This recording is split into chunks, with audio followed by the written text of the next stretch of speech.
Years ago, when I was in college, walking through the campus center, bumped into a young woman we'd met maybe once or twice before.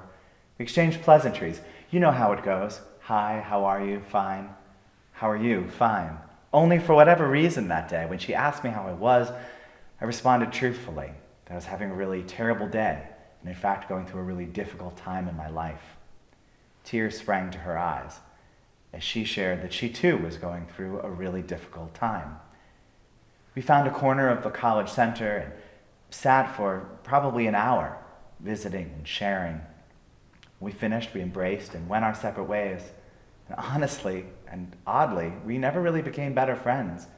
We never really went much beyond saying hello to each other in all the years after that we saw one another in passing. Somehow that day, I've been given a great gift, a gift of grace. My burdens, though not magically changed, felt lighter. Maybe you've had that experience too, when you're shared with another person, and your burdens as well suddenly lifted a little bit. In Christianity, we call this mutual care and consolation. It's one of the means of grace.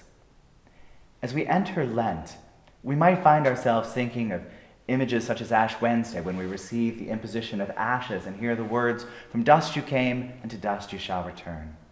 Maybe we see the liturgical color purple, our churches decked out in that color, or maybe we think of the somber music or greater periods of silence that often mark worship. We might also think of the ancient practices of fasting, prayer, almsgiving, or giving time, talent, and finances. All of these things, ways in which we might mark these 40 days, this journey towards the feast of the resurrection, mark them with honesty.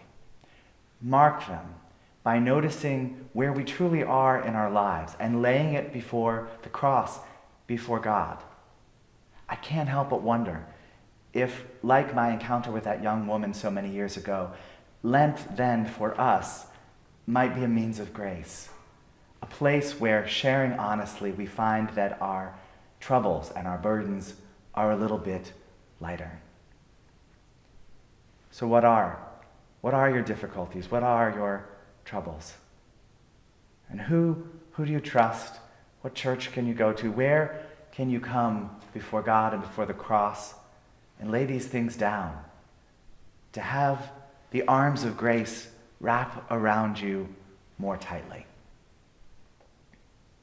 May we be blessed as we journey towards this Easter celebration, this Easter sunrise, towards this time when we will discover that all the things that seem to be dead and dying are left in that empty tomb, that Christ will rise, and so will we.